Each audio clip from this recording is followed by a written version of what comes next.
सिवान के Dayanand Ayurvedic medical college के वर्तमान प्राचार्य डॉक्टर प्रजापति त्रिपाठी आज से 35 साल पहले चकमेबाजी करके कॉलेज की प्रिंसिपल की कुर्सी हथिया लिए थे और आज जब वो रिटायर होने वाले हैं तो प्रिंसिपल साहब ने एक ऐसा षड्यंत्र रचा है जिससे वो अपने बेटे सुधांशु शेखर त्रिपाठी को कॉलेज का प्रिंसिपल बना सकें।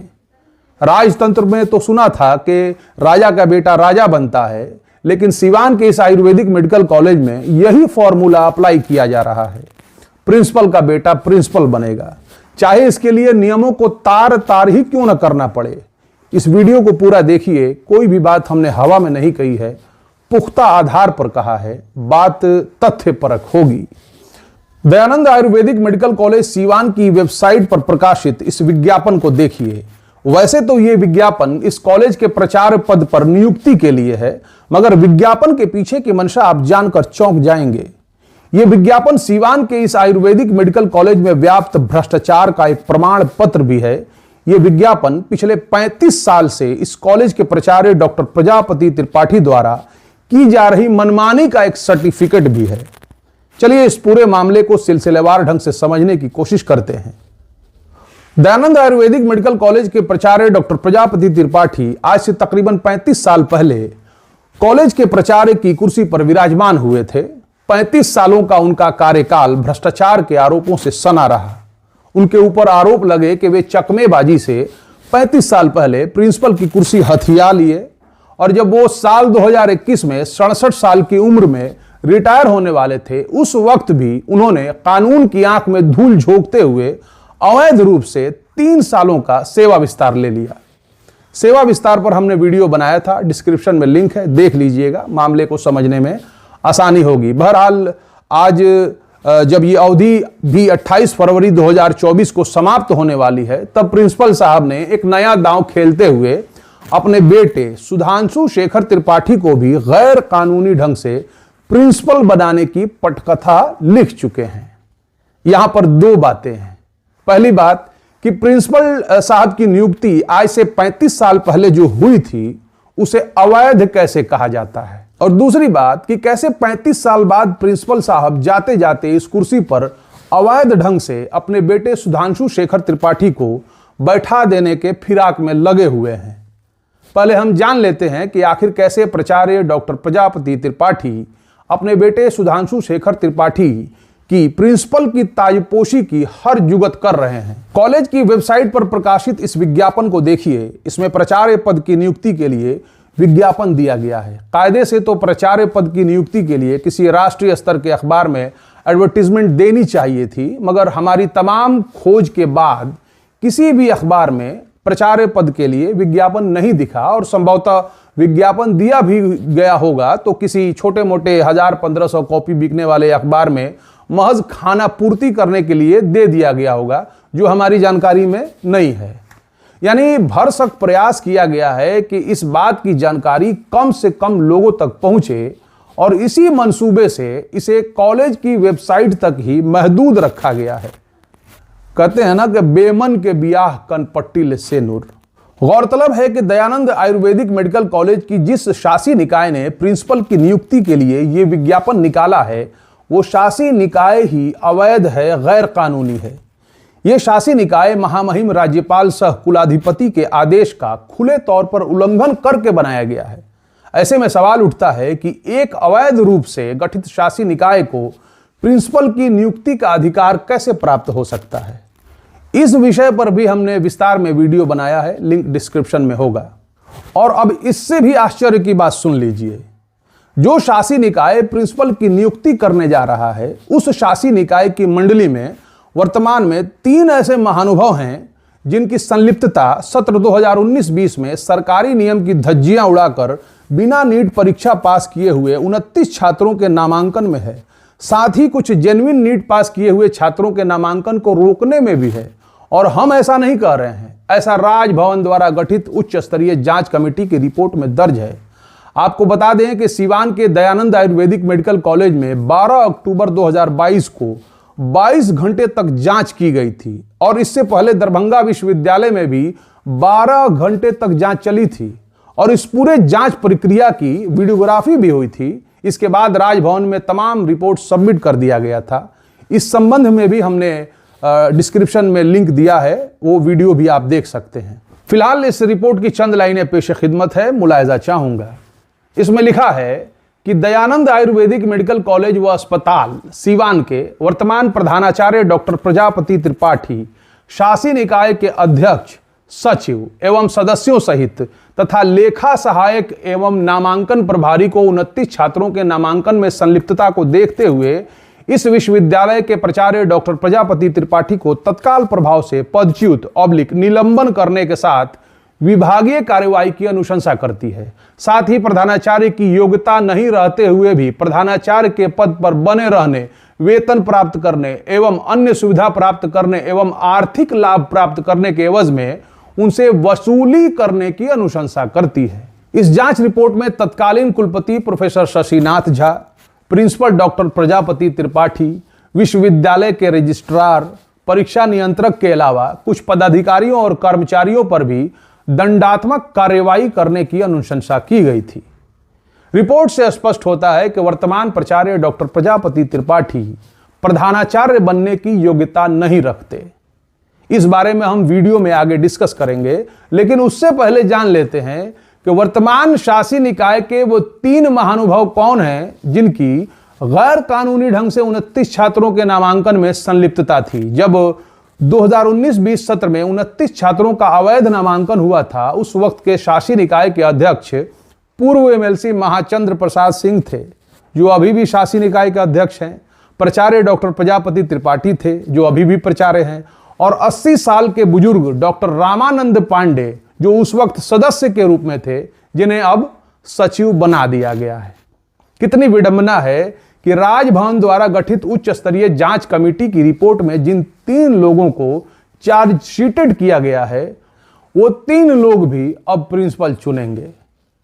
आइए अब जानने का प्रयास करते हैं कि इस विज्ञापन में प्रिंसिपल के लिए अप्लाई करने के लिए क्या क्या शर्तें रखी गई हैं। मिली जानकारी के अनुसार आवेदन की अंतिम तिथि से महज 4-5 दिन पहले कॉलेज की वेबसाइट पर इस विज्ञापन को प्रकाशित किया गया था, जिसमें बीच में एक आध दिन छुट्टी भी थी। इसमें यहां पर कहा गया है 28 जनवरी 2024 के शाम 5 बजे तक हाथ से भरकर डाक से भेजना है। यानी भरसक प्रयास किया गया है कि आवेदन कम से कम लोगों तक पहुंचे, और समय सीमा इतनी कम दी गई है कि डाक से भरकर भेजने में ही आवेदन रास्ते में रह जाए, और इसका सीधा फायदा प्रिंसिपल डॉक्टर प्रजापति त्रिपाठी के पुत्र सुधांशु शेखर त्रिपाठी को मिले, जो मिली जानकारी के अनुसार इस पद के लिए बहुत दिनों से तैयारी कर रहे हैं। और अब जरा यहां पे गौर कीजिए, इसमें लिखा गया है कि आवेदन की उम्र दिनांक 31 जनवरी 2024 को न्यूनतम 21 वर्ष और अधिकतम 55 वर्ष होनी चाहिए। और ऐसा इसलिए किया गया है कि कॉलेज में या कॉलेज के बाहर के अन्य जो सीनियर प्रोफेसर्स हैं, वो इस पद के लिए अप्लाई ही न कर पाए, और प्रिंसिपल साहब के पुत्र को गद्दी नशी करने का रास्ता साफ हो जाए। जहां तक उम्र सीमा की बात रही, तो 16 फरवरी 2022 को प्रकाशित भारत के राजपत्र में प्रकाशित नियमों के मुताबिक कहीं भी उम्र सीमा की बात नहीं कही गई है। इस राजपत्र के पॉइंट सी को मैं आपके लिए पढ़ देता हूं। इसमें लिखा है, संस्था के प्रमुख पद के लिए योग्यता और अनुभव। संस्था के प्रमुख प्रिंसिपल या डीन या निदेशक पद के लिए योग्यता और अनुभव वही योग्यता और अनुभव होगा जो न्यूनतम 3 साल के प्रशासनिक अनुभव वाइस प्रिंसिपल या विभागाध्यक्ष या उप चिकित्सा अधीक्षक या चिकित्सा अधीक्षक आदि के साथ प्रोफेसर पद के लिए निर्दिष्ट की गई है। इसमें कहीं भी उम्र सीमा का कहीं कोई जिक्र नहीं किया गया है, उम्र सीमा की कहीं कोई बात नहीं आई है। Manual of Bihar universities laws में शासी निकाय के फंक्शन के लिए जो दिशा निर्देश दिया गया है, उसमें भी शासी निकाय को कहीं से ये अधिकार नहीं दिया गया है कि वे नियुक्ति के लिए उम्र सीमा को तय करें। अब जरा इस पॉइंट पर गौर कीजिए, यह पॉइंट सबसे महत्वपूर्ण है। इस पॉइंट में प्रिंसिपल की बहाली के लिए अन्य शर्तों के साथ एक शर्त यह भी रखी गई है कि एप्लीकेंट एमडी हो। कॉलेज के सीनियर प्रोफेसर्स को प्रिंसिपल की रेस से ही बाहर करने और प्रिंसिपल साहब के बेटे को प्रिंसिपल बनाने के लिए यहां भी खेला हुआ है, षड्यंत्र हुआ है। क्योंकि कॉलेज में कुछ सीनियर प्रोफेसर्स हैं जो एमडी नहीं है मगर फिर भी वे प्रिंसिपल बनने की योग्यता रखते हैं। नियमों के मुताबिक 1/7/1989 के पहले बहाल हुए अध्यापकों के प्रमोशन के लिए एमडी की डिग्री अनिवार्य नहीं होगी। आपकी स्क्रीन पर देशीय चिकित्सा निदेशालय पटना ने यह बात एक आरटीआई के जवाब में कही है। साथ ही बिहार सरकार के स्वास्थ्य विभाग के संकल्प पत्र में भी यह बात दर्ज है, जिसे बिहार के असाधारण गजट में प्रकाशित करने का आदेश दिया गया था, मगर इन बातों को विज्ञापन में छुपा लिया गया है। जहां तक प्राचार्य पद के लिए एमडी की डिग्री के अनिवार्य होने की बात है, तो वर्तमान प्राचार्य डॉक्टर प्रजापति त्रिपाठी पिछले 35 सालों से कॉलेज के प्रिंसिपल हैं और वो खुद एमडी नहीं है। कहानी को थोड़ा फ्लैशबैक में ले चलते हैं। जब 35 साल पहले प्रिंसिपल की बहाली के लिए उस वक्त के एक अखबार में यह विज्ञापन निकला था। कॉलेज के कन्वेनर सह तत्कालीन जिला पदाधिकारी राम भजन सिंह ने यह विज्ञापन राष्ट्रीय स्तर के एक अखबार में निकलवाया था, जिसमें प्राचार्य पद के लिए मास्टर उपाधि या समकक्ष यानी एमडी डिग्री अनिवार्य थी, मगर वर्तमान प्राचार्य डॉक्टर प्रजापति त्रिपाठी के पास एमडी की डिग्री तो थी नहीं। इस तथ्य को स्वयं डॉक्टर प्रजापति त्रिपाठी ने न्यायालय में स्वीकारा है। स्क्रीन पर है, देख लीजिए। तो फिर यह सवाल उठता है कि उनकी बहाली 35 साल पहले हुई कैसे। इसमें भी उन्होंने एक बड़ा खेल खेला था। प्रिंसिपल डॉक्टर प्रजापति त्रिपाठी ने रिश्ते में अपने ससुर डॉक्टर रामानंद पांडे को अपने रसूख से उस वक्त कॉलेज का सचिव बना दिया और फिर दोबारा उस वक्त के हिंदुस्तान पेपर में प्रिंसिपल के पद के लिए वैकेंसी निकाली गई। गौर से देखिए, इस पेपर को डेट तारीख सब मेंशन है।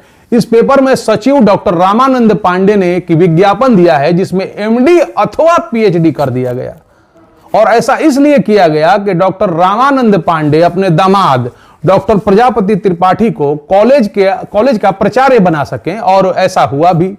डॉक्टर प्रजापति त्रिपाठी बिना एमडी किए ही दयानंद आयुर्वेदिक मेडिकल कॉलेज सिवान के प्रिंसिपल बन गए। और आप पूछेंगे कि कोई बिना एमडी का पीएचडी कैसे कर सकता है, मगर डॉक्टर प्रजापति त्रिपाठी के लिए कुछ भी मुश्किल नहीं है, वे कुछ भी कर सकते हैं। डॉक्टर त्रिपाठी मेरी जानकारी में इकलौते ऐसे शख्स हैं जिन्होंने बिना एमडी के ही पीएचडी कर लिया है। बीए एमएस के बाद सीधा पीएचडी। बिना एमडी के पीएचडी करना प्रिंसिपल साहब की पीएचडी डिग्री पर भी सवालिया निशान खड़ा करता है। 2014 में भी राजभवन के निर्देश पर विश्वविद्यालय ने एक जांच कमेटी बनाई थी, जिसमें सदस्य के रूप में 2 विश्वविद्यालयों के कुलपति भी थे। उस जांच कमेटी ने भी बिना एमडी किए पीएचडी करने पर बिंदु संख्या 29 में गंभीर सवाल उठाते हुए डॉक्टर प्रजापति त्रिपाठी पर कड़ी कार्रवाई करने की अनुशंसा की थी। उसी पीएचडी की डिग्री जिसके आधार पर डॉक्टर प्रजापति त्रिपाठी आज से 35 साल पहले कॉलेज के प्रिंसिपल बने थे। कुल जमा बात यह है कि जब प्रिंसिपल साहब को 35 साल पहले प्रिंसिपल बनना था तो एमडी की डिग्री अनिवार्य नहीं थी। जब अपने बेटे को प्रिंसिपल अब बनाना है तो 35 साल बाद नियमों का हवाला देकर एमडी की डिग्री अनिवार्य कर दी गई है। एक षड्यंत्र आपको और बताते हैं। जैसा कि मैंने अभी आपको बताया कि 35 साल पहले जब डॉक्टर प्रजापति त्रिपाठी को प्रिंसिपल बनना था तो उन्होंने शासी निकाय का सचिव नाते में अपने ससुर डॉक्टर रामानंद पांडे को बना दिया था और प्रिंसिपल बन गए थे। जब आज अपने बेटे को प्रिंसिपल बनाना है तो उन्होंने उसी 80 साल की अवस्था वाले ससुर डॉक्टर रामानंद पांडे को फिर से 35 साल बाद दयानंद आयुर्वेदिक मेडिकल कॉलेज के शासी निकाय का सचिव बना दिया है। पूरी तैयारी हो चुकी है, पूरा होमवर्क किया जा चुका है। 28 जनवरी 2024 के शाम 5 बजे तक प्रिंसिपल पद के लिए आवेदन की अंतिम समय सीमा थी, जो अब समाप्त हो गई है। मुमकिन है कि डॉक्टर प्रजापति त्रिपाठी अपने रसूख के बल पर जिस तरह दशकों से हर तरह की मनमानी वो करने में सफल रहे हैं, उसी तरीके से अपने बेटे सुधांशु शेखर त्रिपाठी को भी कॉलेज का प्रिंसिपल बनाने में सफल हो जाएं। बहरहाल हमारा काम है आपको बता देना, हमने बता दिया।